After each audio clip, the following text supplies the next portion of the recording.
Hello and welcome to the No Holds Barred Witchcraft podcast. I'm Liam and I'm joined by Chris. And today we're talking about the magic of Snow White. Now I know on a lot of witchcraft / occult podcasts, people tend to go into the kind of secret occult significance of certain parts of, films and stuff like that. I thought we might cover that, but I think it's also would be a nice idea to start talking about things from a practical perspective. Some of the objects and stuff that you kind of see in mythology or in stories, that kind of thing. How would you go about creating things like that? So this will be part of a series. We will discuss other Disney films, but as well as things from mythology, stories, and really talking a little bit about, our witches' take on that kind of thing. So, I suppose the simplest thing to do would basically be to sum up really, really quickly what happens in the story of Snow White. And I guess we're going to go for the Disney version, aren't we, Chris? Oh yeah, you've got to go for the Disney one, as it's the one everybody knows best, I guess. So it really depends on I don't know, there are two ways we can kind of do this, bearing in mind we've only got half an hour for the general podcast, and then obviously there's the extra for the Patreon. But I think, yeah, we'll probably if we synopsis it and kind of bring out some of the different ideas, and we can come back to them later if we've got time for them. So I suppose for me, it would be a case of, it's like other fairy tales. It's about a young girl falling in love, got an evil stepmother. All those kind of archetypes are all there. I think for me, the focal point for it is always the poison apple. I don't know if that's a witchy thing or what, if that's why we like that bit. I must say, rewatching it last week in preparation for this, I spotted so many things I hadn't spotted years ago, and I must have seen that film 100 times growing up. Yeah. Like, there is no way that I should have missed some of those key witchy parts. I think I said to you earlier, like, in one of the first opening scenes there's the magic mirror, which I guess is what everybody would expect us to talk about, and I'm sure we will in the Patreon bit. But there's so much that can be said about the poison apple that I don't think we'll probably get time to speak about the others until after the watershed. But we'll do our best. What do you mean, the watershed? I don't know what you're talking about. We'll have to. What's some people listening from the Patreon will know what you're talking about, but I, however, don't know what you're talking about. Sure.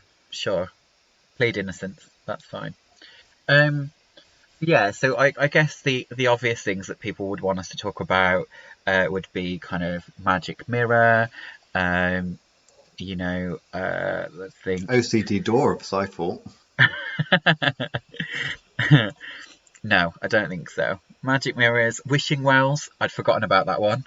I forgot in the first scene when she's singing into a wishing well, wishing for love. I completely forgot about that. I focused so much on the poison apple and the magic mirror, for it to even have crossed my mind. And then the other thing I found really odd, it's obviously like it's this part where they're forever talking to animals, like that's a normal thing to do. Like, who could possibly watch it and think all these young women aren't witches? But to get to the point, I guess, I think it marries the two things up beautifully. So for me, whether or not you consider that part of the original story, because most people will go to the Brothers Grimm and those kind of books in order to go to looking for the original. Now, bearing in mind, most of these are built on much older archetypes. Witches, damsels, maidens, all those kind of stuff. Evil mothers. You can quite easily start to pick out where these stories have actually come from a little bit deeper in time. Obviously, my go-to is always the Greek and Roman, that, or the Egyptians. But that's just because that's as far as we have back written. So it's, to a certain extent, it's so you can only go so far into the written record looking for where these stories might have come from. So I can't not look at the magic mirror, fairest of them all, and the poison apple that she spends. I forgot how much of a ridiculous amount of the screen time is spent to making that apple, and we can get to that later. But I can't look at those two things and not think of the apple of discord. So to me, that story makes the most sense as some kind of archetype that this story has been pulled from. So if you're not familiar, I suppose I should start there. Apple of Discord is from a Greek scene known as the Judgment of Paris. So Paris as in Paris Alexander, the Paris that ran off with Helen of Troy. And you'll all be aware of the kind of Trojan story, and Helen of Troy, who was originally Helen of Sparta.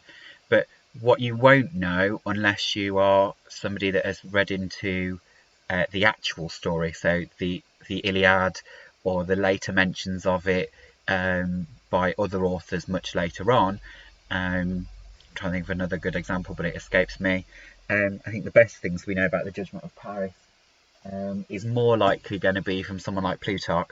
But yeah, so I just to kind of give you a flavour of that is people forget why the Trojan War happened, and the original mythical story, should we say, is about what is known as the Judgment of Paris. So Priam has a child. They hide the child away. It's one of these kind of prodigal son stories. And as part of that, he's visited by three goddesses who are having an argument about who is the prettiest. Now, the argument starts, which does nothing for feminism. No. Some of these goddesses do nothing for feminism. Do they? However, it was a female goddess that started it. So obviously, the female goddess, Eris, the goddess of strife, threw an apple, a golden apple, onto a table during a wedding ceremony. It's after, the party after a wedding ceremony, marked with the words "to the fairest," and three goddesses thought it was for them. And then the argument was, well, which one of us is it for? The go-to is always, let's involve a mortal, because they will just, mainly because it's a game for them. It's a case of, I went to say Muppets. People are puppets, is what I was supposed to say. Mortals are puppets for the gods to play with. So in this scene, obviously, Paris is made to then choose between the three goddesses. And obviously, if you really want me to, I don't know if we have time, I could go into exactly the story if you really wanted. Is that too much, Liam? I don't know. Well, I think you've given the basics, because again, we'll end up going too much into the kind of Apple of Discord as opposed to Snow White. Yeah. So I know that, in Snow White, it is basically the evil woman, gives a poisoned apple. So I suppose most people would expect for you to be talking about poisons and poisoning people, and thou shalt not suffer a poisoner to live, and all that kind of stuff. Yeah. Whereas you are thinking of it in terms of a magical object? Yes, of a different variety? Yeah, for me it was the case. Because poison's mundane. Yeah. Anybody who can, identify a few herbs can probably find a poison or two. Or you just put them all in and hope for the best. Well, yeah, hope that you've got a couple poisons in there. You've got enough of it. Like old lady poison does with her lady poison oil. Just throw enough poison in, something will kill somebody. Yeah. But yeah, I suppose I go straight to that, and that's where the connection for me is, because it encompasses. I can't even say the word. It includes both the to the fairest, so that kind of magic mirror part where she's like, has worked so hard to be with all the magic that she has to make sure she's the prettiest one ever. and then somebody comes up to question that. Yeah. And obviously, it's not even that she has actually pronounced that she is the fairest of them all. It's a magic mirror has told us so, and that is enough for her to go and kill somebody off. But then, what would a good Disney film be without? Insecurity. Yeah. Very insecure. So to me, it was a poison apple in the sense, which is the only point I was trying to make, really, really long-windedly. Was that obviously it was a poison apple. So that apple of discord caused the whole Trojan War because it split the goddesses. Obviously, Paris made the wrong choice as far as the other two goddesses were called. Aphrodite was chosen, hence why he was given Helen of Troy, which, you know, funnily enough, is considered the most beautiful woman in the world at that point. That is the whole point. That was what she offered Paris in order to give her the winning of the contest. Was, I promise you, how shallow and fickle. I promise you the prettiest woman in the world. And that one over, what was the other ones? It was to be undefeated and... Yeah, Athena offered to be undefeated in any battle. And I think Hera offered something along the lines of... I'm trying to think what Hera offered. It would have been something to do with statelyhood, I would imagine, being Hera. But how bad's that? It's just completely slipped my mind. Oh, that's terrible. But yeah, essentially, I think, was it not a chance to be king? Something like that. Something like that. It'd be something stately. Yeah. So, you know, we'll go with that. He didn't want prowess in war. He didn't want to be king. He just wanted a pretty girl, a beautiful woman to love. Yeah. Which is obviously, you know, perfect for Disney, isn't it? Something like that. Give it all up for a woman. Yeah. But that's the thing. I mean, with the apple of discord, you could be thinking about like poison, and that is a mundane thing. But the apple of discord itself, it's essentially a golden apple with an inscription. That's psychological play, isn't it? That's the tiniest, simplest little thing really brought a huge end. And that's essentially manipulation in its finest form. What tiny little whisper do you have to, you know, essentially whisper in someone's ear to undo this massive empire? Yeah. So if you were to talk about an apple of discord from a magical perspective, are you talking about a spell perhaps that would do something similar? So going out of the realms of psychology and into the realms of magic and stuff like that. What would you use an apple of discord for? What would that look like? Well, it's in its title, isn't it? It's wants discord, you really want to mess up, not for any particular gain. Like there was nothing that Eris was going to gain from doing this other than sitting back. Well, I don't know. It's entertainment. Sitting back and watching. I mean, when you're immortal, like you've probably seen everything on Netflix by that point. Well, exactly. So you just kind of like, for that, you kind of at that you'd have to, I guess, marry it up with hexes or jinxes. But this is like a jinx on an epic scale. It's not a curse, because a curse would say that it'd have some kind of long-in effect for Troy. But, you know, Troy was if you follow the mythical story, it's a case of what was left of Troy went and founded Rome. So it didn't lose anything by losing that centre of trade. So like Necklace of Harmonia? Because that's a cursed object, isn't it? Yeah, I guess. So would you think of it in terms of, like, you can talk about spell casting and like the evil eye and that kind of thing, and then you can talk about the creation of a magical object. And the way I think of like an apple of discord or something like that is to enchant something that, you know, if you're talking about curses particularly, it's a case of, what are you going to curse a person, Are you going to curse on objects such as, like I've talked about before, I don't think on here, but I have talked about before, cursing family heirlooms of families you don't like, because they know that Yeah, they're going to be passing that bad luck yeah, because it's part of the family. They're not going to be throwing away this like super expensive historic artifact, but someone in that family is always going to own it. And when you talk about curses and ownership, it's yeah. like how many. I mean, you've probably done it as well as I've done, cursed something that only, the curse Would ever affects the find. owner. Yeah, the owner. Yeah.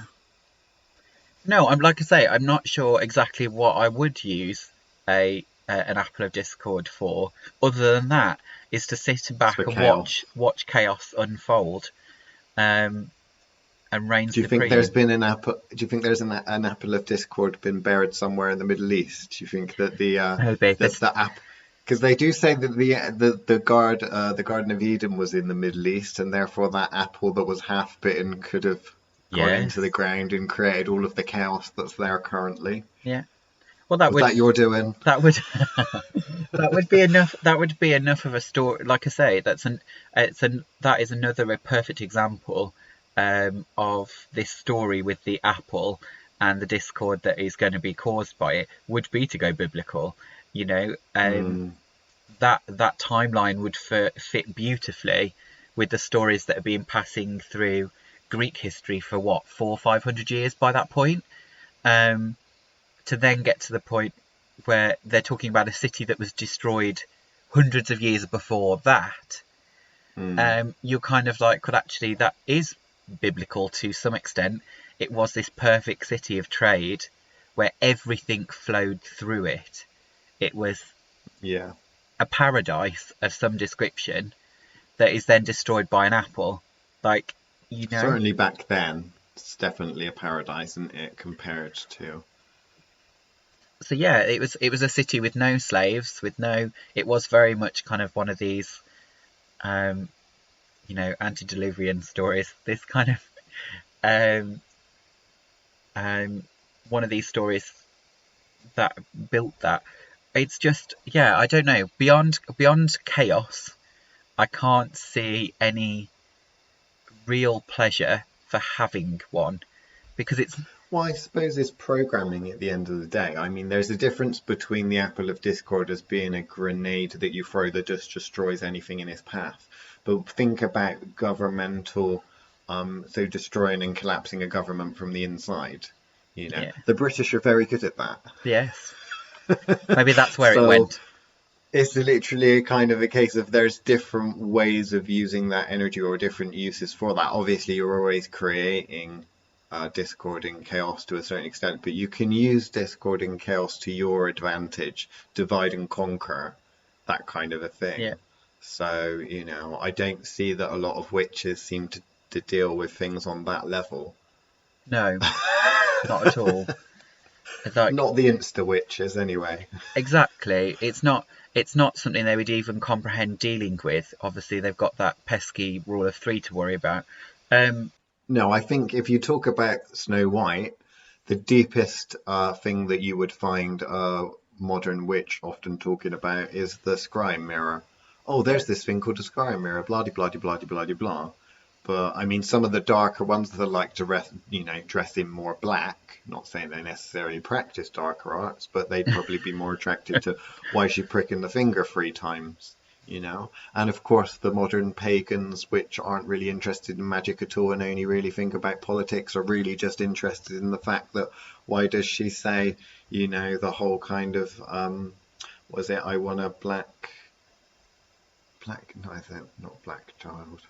Like, a child as white as such and such, as lips as red as this, and. yeah. So it was rather than saying Snow White, the mirror, yeah, refers to a fair child with skin as white as snow, um, etc., etc. That it's in that moment, it's like it's a description of that could have been anyone. It just Yeah. so happened to fit the stepdaughter that you've got who is actually a princess who's spending her time as a scullery maid. Like you just you've got that kind of glads to riches kind of oppressed part there. But what amazes me with Snow White is like I say, how much effort is actually put, and how much kind of screen time, shall we say, is given to the actual practice. So like, it opens with her at the mirror, and how that, she's clearly spent a lot of her power and influence in making herself as pretty as possible.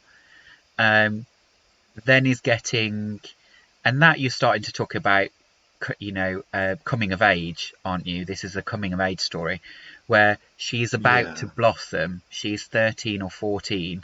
She's at that point where she's she's competition. She's competition at the end of the day at that point. And then what's interesting is then they choose the disguise she uses is croning. So you've got all three, phases of woman, as we would say. I've got to be careful how I say that. That doesn't sound triple goddessy, but Well, you said it now. You said it, triple goddessy. There is those three stages, that kind of maiden, mother, crone situation going on in it. Whether or not that's Disney on purpose, I don't know, or if that's left over from the original story. You have lots of Greek stories that are about disguises. I've just, again, it's every time I come to do it, the name goes. Maybe I should start making notes for these things. But the I don't think anyone that listens to this wants. They're really just listening for you to drop a swear or to start about someone, or for me to start using the W word. That's why I listen. Like using the W word. I want you to say the W word followed by some kind of nasty comment. Oh, probably. It's what I live for, Oh, probably. The Odysseus, that's the one I was after. So yeah, like, there is that sly aspect of disguise, but it was just what we were actually talking about was was her magic. So you have that scene where you then get the huntsman involved, and she wants his heart, her heart as proof. Like, why do you need the heart? Like, you could have picked a finger or a lock of hair or what, but she wanted the head, heart normally, or the head. You identify it by the head, isn't it? Bring me her head, So, well, that's for a different podcast when we do when we do Old Alice. But yeah, you've got that part of the misidentification. So he then doesn't have the heart to kill her, and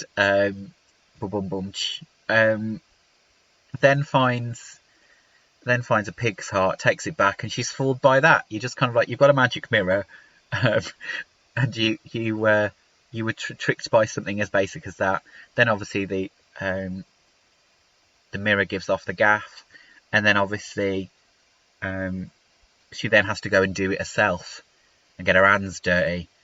And then there's a huge scene where she's preparing the actual poison apple, and then something like a mummy's finger, a dead man's finger, that sort of thing. It's very gruesome and graphic for a children's film. Whereas a cackle of an old woman and all that, when she starts to build her whatchamacallit, what's they called, her disguise, into this croning old woman, and then has no problem giving it to her. She only needs to take a bite. And then the bit that really blows my mind is, what's the obsession with sleeping curses? Like, if you want someone dead, why don't you just kill them? Well, I don't know. I mean, I know it's part of the story, and the arc would be incomplete if she just killed her off. But I think it's probably because, again, you get a lot of differences between the original and older interpretations, and that if you're thinking about when this film came out, normally it would be a case of, oh yeah, we killed her off, and then the hero had to bring her back from the dead, fetch her from the underworld.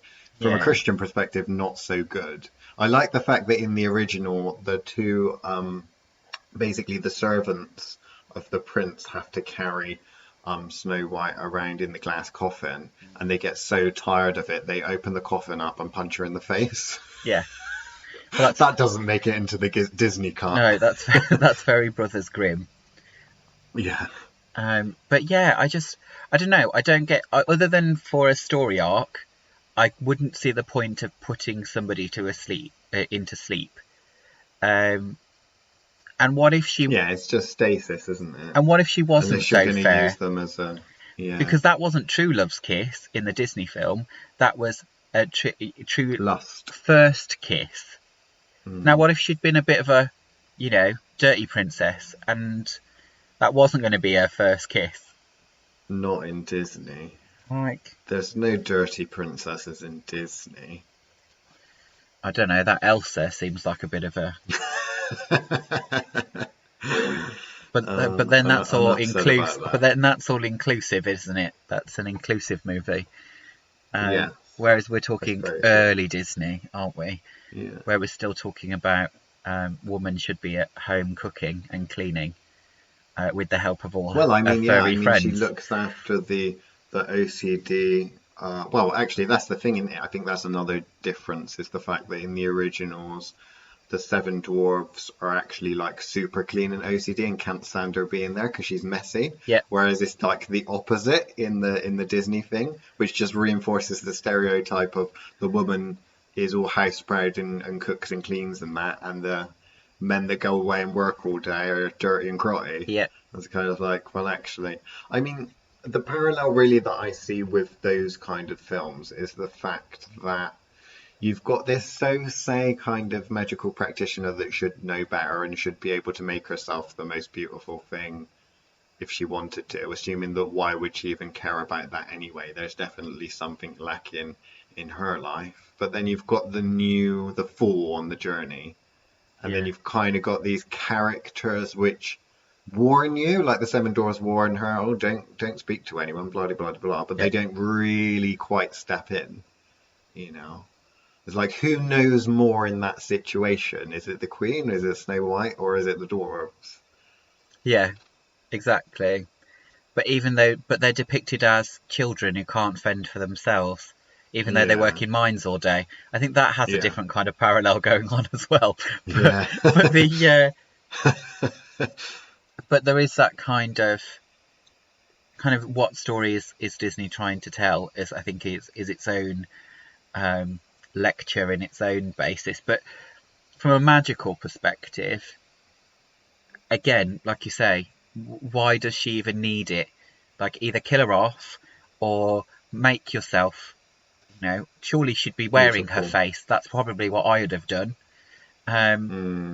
Is gone and taken her face off and then put it into. I was just thinking glamour. I don't really and put it into. No, but if you're not happy enough with a glamour, and what you need is something more substantial, is you need you built a magical mirror to tell you and remind you. That's a self-esteem issue. But if you were going to go, well, actually, unless you were going to use, wouldn't want her heart, even as a demonstration of it. Bring back her head.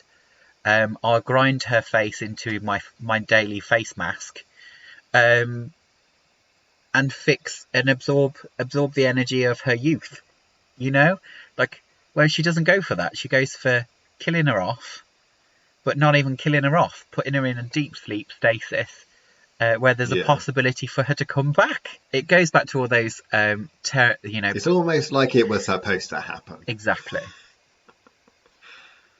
So what's up with that glass coffin? I don't. I still can't get my head around why you would, obviously in the Disney, and I'm it's about the fact that they can't bear the thought of burying her. Yeah. And it's a display case, made of glass and gold. He wants to carry on looking at her. Yeah. Doesn't he? And he makes people carry her around. I can't believe it. We're actually out of time for the main podcast, but we'll carry on for the Patreon anyway. Thoth Witchcraft Patreon.